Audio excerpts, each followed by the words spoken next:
Welcome back to Breakfast Television. It is 8:15 and I'm joined by certified pediatric sleep consultant Tracy Braunstein, and we're talking about something that came up a little while between you and I when we were talking. We were talking about drowsy driving, and it's right up there with drunk driving. Absolutely. I did not know, but apparently it is the third, according to the SAAQ, it is the third highest cause of road fatalities in the province. Yes. And so now we're talking about parents, new parents. Joanne is about to be a new parent, right, who will be sleep deprived for the first 4 months. How can you even avoid that? Well, you know, and it's a good point that it's just such a huge demographic out there that we don't think of. You know, when we think of drowsy driving, we think shift workers and truck drivers and students, but parents, you know, new parents or parents that have children with poor sleeping habits, they're chronically sleep deprived. And I can't tell you how many times I have clients coming in and say, oh my God, I slept 2 hours last night, or, you know, I had a total of an hour consecutive all night long.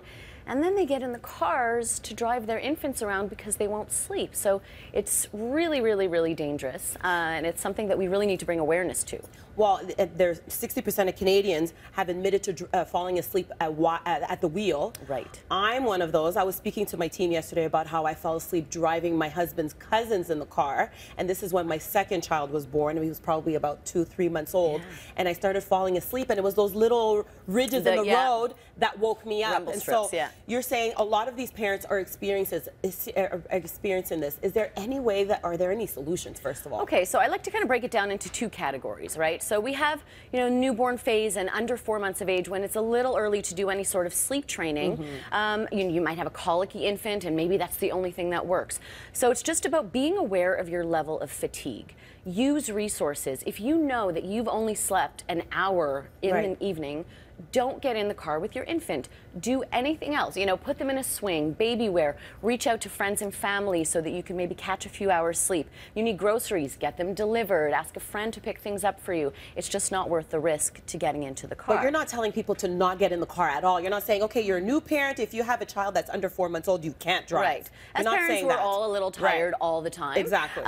But it's really being aware. If you are putting milk in the cupboard, or using toothpaste as moisturizer, don't get in the car with your infant. Well, exactly, because then your decision making is impaired, and so it's and your reaction time is really off. So be aware of that. And then over 4 months, there's no reason why you should be having nights like this. So there are solutions.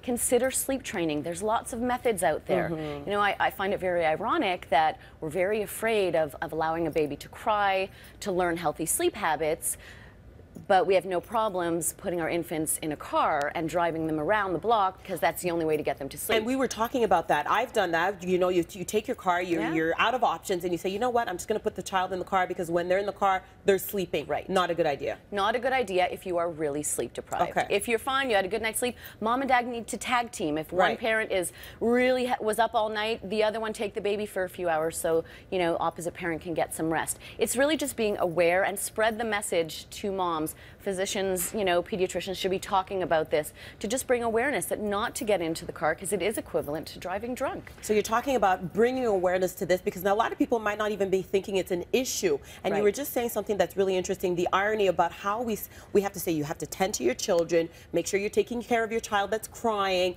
you know, you're up all the time.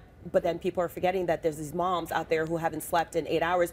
You were saying something else also, 350 hours is how many hours of sleep new parents lose. In the first year, 44 days, equivalent of 44 days of sleep. So, yeah, so we really have to be aware. It's so important. And you know, give your child the gift of sleep and give the family the gift of sleep. So when your child's of an age after 4 months that you can really allow them to learn to self-soothe, it's a win-win situation. We don't have to worry about situations like getting into the car and being virtually impaired.